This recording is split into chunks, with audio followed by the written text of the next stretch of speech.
ये तो हो गई क्रांति और औद्योगिक शब्द के अर्थ को समझने की कोशिश। अब औद्योगिक क्रांति की यदि हम बात करते हैं और बाकी सब क्रांतियों को अब थोड़ा भूल जाते हैं या उसको अपने विषय से हटा देते हैं, औद्योगिक क्रांति की जब हम चर्चा करेंगे तो मूल रूप से हमारे अध्ययन का केंद्र रहेगा इंग्लैंड, और वो भी 18वीं शताब्दी के आसपास का, यानी 1700 से 1800 का काल जो है वो 18वीं शताब्दी कहलाएगा। तो 1700-1750 के आसपास ये क्रांति हुई। उस क्रांति में क्या हुआ कि पहले इंग्लैंड की और उसके बाद पूरे यूरोप में एक तरीके से बहुत तीव्र परिवर्तन हुए उद्योग के कारण, पहले इंग्लैंड में और उसके बाद पूरे यूरोप में। ये जो औद्योगिक क्रांति थी ये किसी तरीके से राजनीतिक नहीं थी। इसका संबंध किसी तानाशाही सत्ता को हटाने से नहीं था, किसी अत्याचारी शासन व्यवस्था को हटाने से नहीं था। जो आपने 4 क्रांतियां पढ़ी, राजनीतिक क्रांतियों के बारे में जो मैंने जिक्र किया, इंग्लैंड, फ्रांस, अमेरिका, चीन, रूस, ये एक तरीके से अत्याचारी शासन व्यवस्था के खिलाफ थे। लेकिन औद्योगिक क्रांति ऐसा किसी तरह का विरोध नहीं था। ये क्रांति किसी विरोध में नहीं थी। उसमें किसी न राजा का सिर काटा गया और न ही किसी को सिंहासन या गद्दी छोड़ने के लिए विवश किया गया। जैसा रूस में मैंने बताया, सोवियत संघ में वहाँ के जार को गद्दी से भगाया गया, फ्रांस में वहाँ के राजा को गद्दी से भगाया गया, न फ्रांस में तो राजा का सिर भी काटा गया।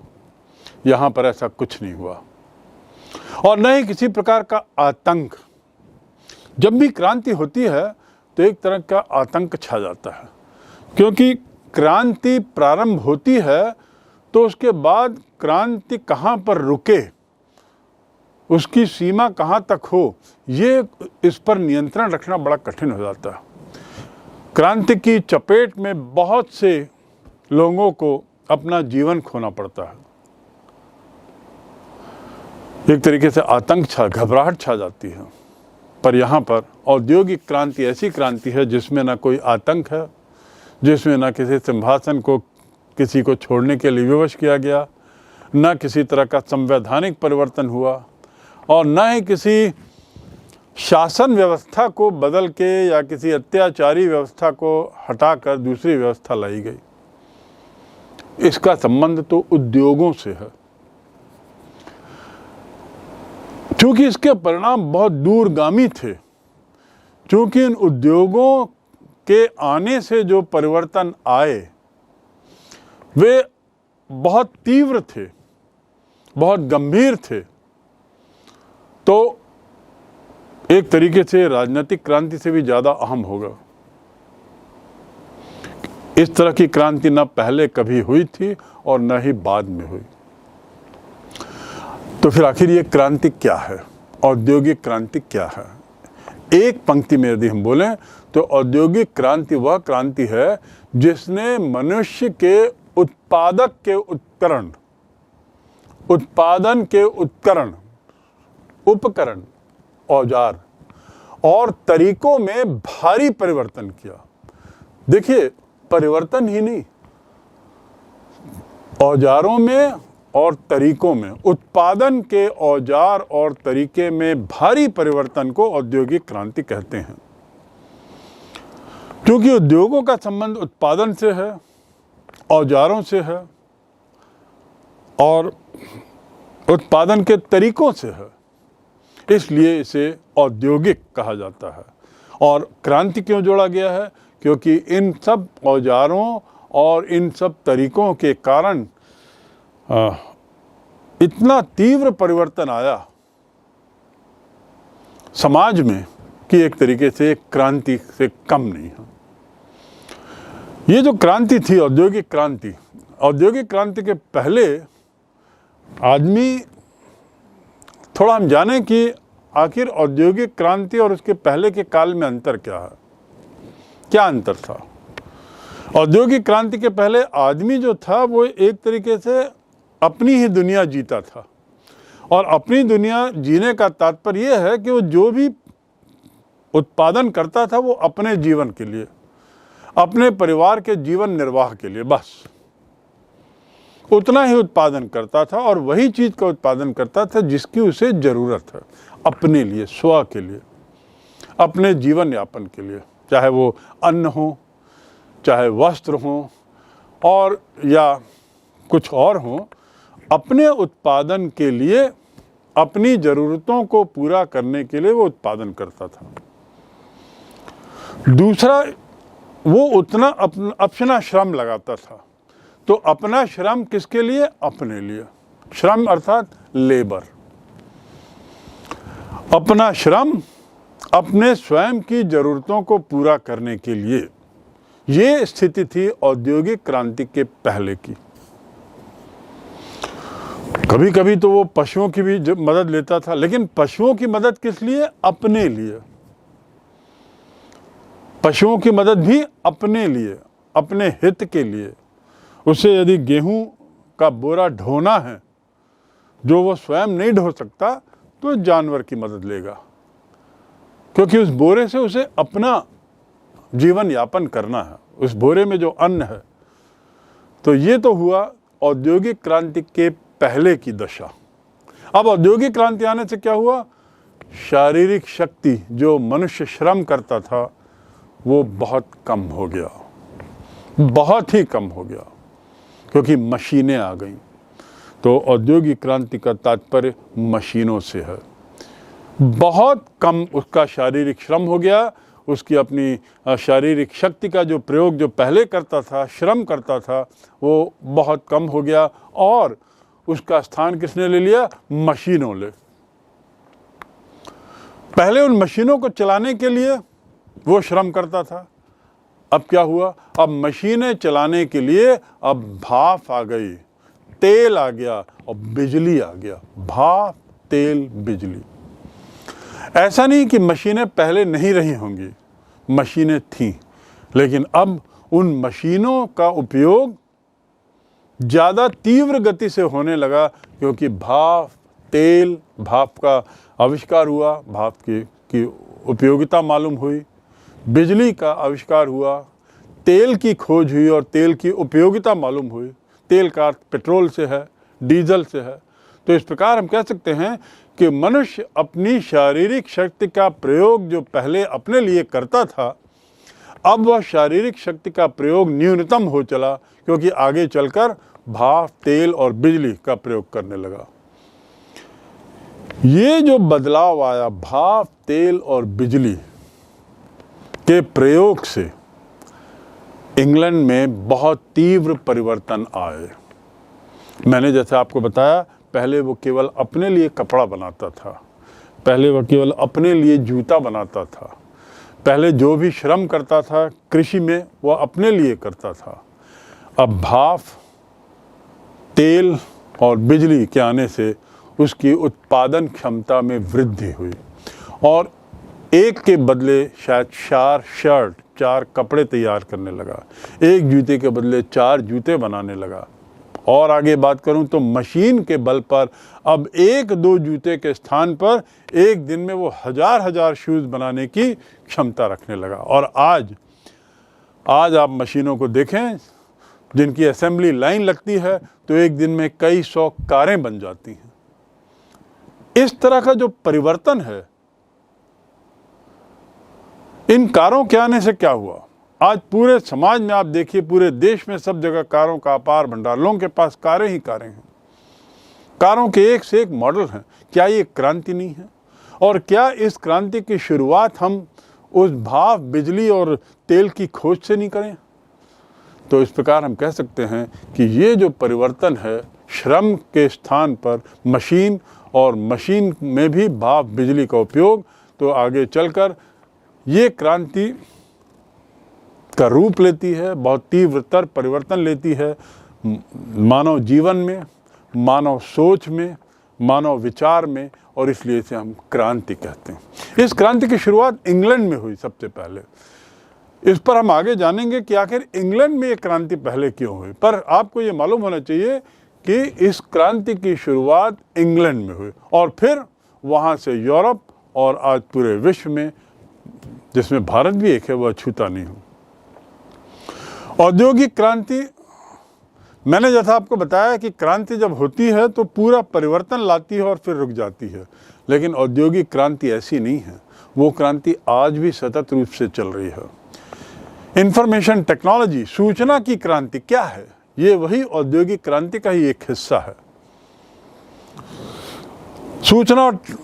सूचना क्रांति के तहत आज हम कुछ ही क्षणों में, कुछ ही सेकंड में हजारों मील दूर बैठे लोगों को देख सकते हैं, बात कर सकते हैं, आदमी चंद्रमा में पहुंच गया है, आदि आदि। तो ये क्रांति ही है, ये बड़ा तीव्र परिवर्तन है और इस प्रकार ये एक अनंत प्रक्रिया बन गई है। औद्योगिक क्रांति जो आज अनंत प्रक्रिया बनी, आज भी चल रही है और चलती रहेगी। नए नए आविष्कार हो रहे हैं, नई नई खोजें हो रही हैं और इन आविष्कार और खोजों का संबंध उद्योगों से है, फैक्ट्रियों से है, प्रोडक्शन से है, उत्पादन से है और इसीलिए इनका सतत रूप से प्रभाव हमारे जीवन पे पड़ा है, बहुत गहरा प्रभाव पड़ा है। ये इंग्लैंड था जहाँ पर औद्योगिक क्रांति की शुरुआत होती है। औद्योगिक क्रांति की नींव एक तरीके से इंग्लैंड में रखी जाती है, वहाँ से फिर यूरोप में फैलती है, पूरे विश्व में जाती है। मदर ऑफ ऑल इन्वेंशंस जिसको हम कहते हैं वो इंग्लैंड है, मदर ऑफ ऑल इन्वेंशंस, क्योंकि जो पुराने जितने भी आविष्कार हैं वो सब प्रारंभ में इंग्लैंड में हुए। ऐसा क्यों हुआ, ये भी एक प्रश्न आपके मन में आना चाहिए, लेकिन इसका उत्तर हम किसी अन्य अध्याय में पाएंगे और आप स्वयं भी देख पाने की कोशिश करें कि आखिर इंग्लैंड में ही इतने सारे आविष्कार और खोजें प्रारंभ में क्यों हुई। एक क्रांति की बात करते हुए एक उदाहरण और मैं देना चाहूँगा और उसका संबंध इंग्लैंड से है, इसलिए ये बहुत महत्वपूर्ण है। इंग्लैंड अमेरिका पर भी शासन करता था और भारत पर भी करता था। मैंने जैसा आपको बताया कि अमेरिका की जो क्रांति है जिसका नेतृत्व जॉर्ज वाशिंगटन ने किया, वो 1774 से 1783 तक का काल उसे माना जाता है, अमेरिकी क्रांति का काल, जब वो परिवर्तन अमेरिका में अंग्रेज़ों को हटाने से लेकर अपने संविधान को लागू करने तक के काल को हम कह सकते हैं 1775 से 1783। भारत स्वतंत्र हुआ 1947 में। इंग्लैंड दोनों जगह शासन कर रहा था। अमेरिका और भारत दोनों इंग्लैंड के उपनिवेश थे, दोनों ही उपनिवेश थे, दोनों ही जगह ब्रिटिश एम्पायर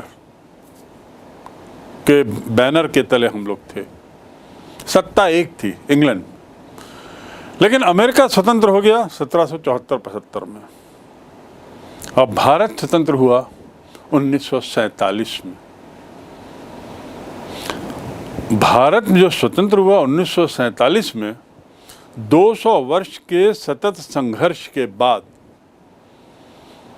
तो भारत का जो स्वतंत्रता पाने की जो लड़ाई हुई उसे हम कहते हैं भारतीय स्वतंत्रता आंदोलन। उसे भारतीय स्वतंत्रता क्रांति नहीं कहते। क्या कहते हैं? भारतीय स्वतंत्रता आंदोलन। अमेरिकी क्रांति को अंग्रेजी में अमेरिकन रिवॉल्यूशन कहते हैं और भारत में अंग्रेज़ों को खदेड़ने का जो कार्यक्रम हुआ उसे भारतीय स्वतंत्रता आंदोलन कहते हैं, यानी इंडियन इंडिपेंडेंस मूवमेंट आंदोलन, और वो है क्रांति। आखिर ऐसा कारण क्या है कि घटना वही हुई, दोनों जगह से अंग्रेज़ों को खदेड़ा गया, लेकिन वहाँ की घटना क्रांति कहलाई, वहाँ की घटना क्रांतिकारी कहलाई, मानी गई, और हमारे यहाँ की घटना एक आंदोलन के रूप में। आपको समझने के लिए केवल ये बता रहा हूँ जिससे शायद आप बेहतर समझेंगे। एक कारण तो ये है कि वहाँ पे अंग्रेज़ों का काल बहुत कम रहा। अमेरिका में, भारत में अंग्रेज 200 वर्ष शासन किया, बहुत लंबा काल, और अच्छी मजबूती से शासन किया। उसके बाद आप देखेंगे कि जब अंग्रेज तो गए, लेकिन अमेरिका और भारत में अंग्रेजों के जाने के बाद हुए परिवर्तन कुछ अलग अलग तरीके के हैं। अमेरिका में अंग्रेजों के जाने के बाद यदि हम कुछ उदाहरण लें, ऐसे ही हल्के फुल्के उदाहरण ही सही, पर उससे आपको स्थिति थोड़ी स्पष्ट लगेगी, तो आप देखेंगे कि अंग्रेज गए, इंग्लैंड की सत्ता खत्म हुई। तो एक उदाहरण हम लेते हैं कार ड्राइविंग का। अमेरिका में कार की driving right wheel, right hand driving, right side driving जिसे हम कहेंगे, जबकि भारत में लेफ्ट साइड ड्राइविंग है जो इंग्लैंड में प्रचलित है। अमेरिका ने राइट व्हील ड्राइव लिया। अमेरिका की कारों को आप देखिए, उसमें जो गाड़ी चलाते हैं वो राइट साइड बैठते हैं, और भारत में लेफ्ट, जो इंग्लैंड में प्रचलित है। यानी भारत में हमने इंग्लैंड की उस प्रथा को जारी रखा, जबकि अमेरिका ने पूरा बदलाव लाया। यद्यपि उस समय कारें नहीं आई थी, लेकिन ये उदाहरण ये बताने की कोशिश है इस उदाहरण के माध्यम से कि कैसे हमने, भारतीयों ने अंग्रेजियत को अपना के रखा और अमेरिका ने अंग्रेजियत को तुरंत नकार दिया। अमेरिका की इंग्लिश, उनकी एक अलग इंग्लिश है जिसे हम अमेरिकन इंग्लिश कह सकते हैं, और अंग्रेज़ों की जो भाषा है अंग्रेजी, भारत में आज हम ब्रिटिश इंग्लिश का आज भी उपयोग करते हैं। यद्यपि वर्तमान समय में अब धीरे धीरे उपयोग शुरू हो गया है अमेरिकन इंग्लिश का भारत में भी, लेकिन जहाँ तक बहुलता की बात है, प्रचुरता की बात है, तो British English is the accepted English language in India. हमने अंग्रेजी जस की तस, अंग्रेजी भाषा जस की तस ले ली है। ये दूसरा परिवर्तन। तीसरा परिवर्तन देखा जाए तो अमेरिका में प्रेसिडेंशियल फॉर्म ऑफ गवर्नमेंट है, यानी राष्ट्रपति वहाँ का मुखिया होता है। अमेरिका में प्रधानमंत्री नहीं है, जबकि भारत में पार्लियामेंट्री फॉर्म ऑफ गवर्नमेंट है, संसदीय प्रणाली है, और संसदीय प्रणाली इंग्लैंड में भी है। अर्थात इंग्लैंड की परंपराओं को हमने काफ़ी कुछ उनके जाने के बाद भी लिया है। अंग्रेज तो गए, लेकिन हमारी अंग्रेजियत नहीं गई। Left wheel drive, British English, संसदीय प्रणाली, ये भारत। अमेरिका में right wheel drive, language American English और राष्ट्रपति प्रणाली। और अमेरिका में तुरंत परिवर्तन हुआ। भारत में आज भी हम ब्रिटिश प्रथा के साथ चल रहे हैं बहुत कुछ। इसलिए भारतीय आंदोलन, भारतीय स्वतंत्रता अभियान को हम आंदोलन ही कहते हैं, उसे क्रांति नहीं कहते। अमेरिका में उसे क्रांति कहा जाता है। तो अब आप स्पष्ट रूप से समझ गए होंगे कि क्रांति क्या है और भारत किस रूप में इंग्लैंड के साथ अभी भी जुड़ा हुआ है, कितना क्रांतिकारी परिवर्तन भारत में आया है और कितना क्रांतिकारी परिवर्तन अमेरिका में आया है, इससे वाकिफ हो गया। तो अब हम वापस चलें थोड़ा अपने उस विषय पर जिसे हम औद्योगिक क्रांति कहते हैं। औद्योगिक क्रांति की परिभाषा एनसाइक्लोपीडिया में क्या है? एनसाइक्लोपीडिया के अनुसार, एनसाइक्लोपीडिया ऑफ सोशल साइंसेस, उसके अनुसार औद्योगिक क्रांति वह आर्थिक एवं शिल्प वैज्ञानिक यानी टेक्नोलॉजिकल विकास जो 18वीं सदी में अधिक सशक्त एवं तीव्र हो गया था। 18वीं सदी में अधिक सशक्त और तीव्र, ज़्यादा जोर से आया था और तीव्रता से आया था, जिसके फलस्वरूप आधुनिक उद्योगवाद का जन्म हुआ। इसे औद्योगिक क्रांति कहते हैं।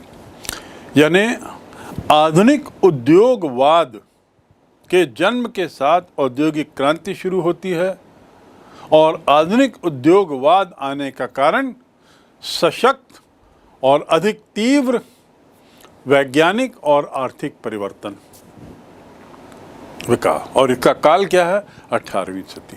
तो ये है ब्रिट एनसाइक्लोपीडिया की परिभाषा। उद्योगवाद शब्द बहुत महत्वपूर्ण है। इंडस्ट्रियलिज्म, एडवर्ड जो प्रसिद्ध विचारक हैं, उन्होंने औद्योगिकवाद की या औद्योगिक क्रांति की परिभाषा देते हुए कहा गया है कि औद्योगिक प्रणाली तथा श्रमिकों के स्तर में होने वाले तीव्र परिवर्तन। औद्योगिक प्रणाली, मैंने शुरू में बताया था, तरीके और श्रम, समय, इससे संबंध है औद्योगिक क्रांति का, जिसको एडवर्ड ने इस भाषा में कहा है कि औद्योगिक प्रणाली तथा श्रमिकों के स्तर में होने वाले तीव्र परिवर्तन को औद्योगिक क्रांति कह सकते हैं। एडवर्ड के अलावा हैज ने जो इस घटनाक्रम को औद्योगिक क्रांति कहा है, उसका अर्थ है कि 18वीं शताब्दी में जो क्रांतिकारी परिवर्तन उद्योग धंधों में हुए, देखिए वो बड़े सरलता से बोलते हैं। इंग्लैंड में 18वीं शताब्दी में जो क्रांतिकारी परिवर्तन उद्योग धंधे में हुए, उसे औद्योगिक क्रांति कहा जा सकता है। उद्योग में होने वाले तीव्र परिवर्तन, जिसमें भाप, स्टीम, इलेक्ट्रिसिटी, ऑयल, इनका उपयोग करके श्रम कम किया गया और उत्पादन बढ़ाया गया, उसे हम औद्योगिक क्रांति कह सकते हैं। औद्योगिक क्रांति शब्द जो है, इसका सबसे पहले उपयोग, औद्योगिक क्रांति शब्द का सबसे पहले उपयोग 1837 में हुआ था। लुई ब्लांक ने इसका उपयोग किया था। जो लुई ब्लांक जो हैं, वो फ्रांस के एक प्रसिद्ध समाजवादी नेता माने जाते थे। उन्होंने इस शब्द का उपयोग किया पहली बार 1837 में, यानी जब औद्योगिक क्रांति का दौर चल रहा था या अपने तीव्रता पर था, उसके बाद जब उसके परिणाम उन्होंने देखे, तो इन परिणामों के मद्देनज़र उन्होंने होने वाले परिवर्तनों को औद्योगिक क्रांति कहा। जो दूसरे विद्वान हैं, चाहे मिशेल या जर्मनी में फ्रेडरिक एंजल्स, बहुत प्रसिद्ध ये विद्वान हैं, विचारक हैं, फ्रेडरिक एंजल्स और मिशेल, इन्होंने भी इसकी परिभाषा दी में।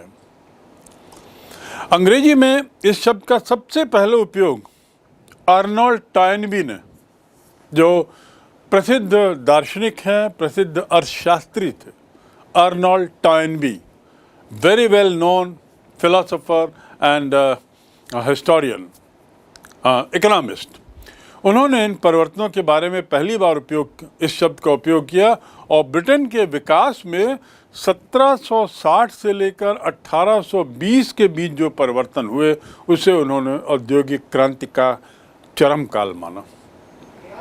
काल देखिए, 1760 से 1820, ये वो काल है जब इंग्लैंड में जॉर्ज द थर्ड का शासन था, इंग्लैंड के राजा थे, और जिसके बारे में टॉयनबी ने कई बार व्याख्यान दिए हैं। दुर्भाग्य से अर्थशास्त्री अर्नोल्ड टॉयनबी, उनकी असामयिक मृत्यु हो गई और उनकी मृत्यु के बाद ही सन 1884 में उनके जो लेख हैं, उनके जो विचार थे, उसे एक पुस्तक का रूप दिया गया, जिसका नाम था lectures on the industrial revolution in England.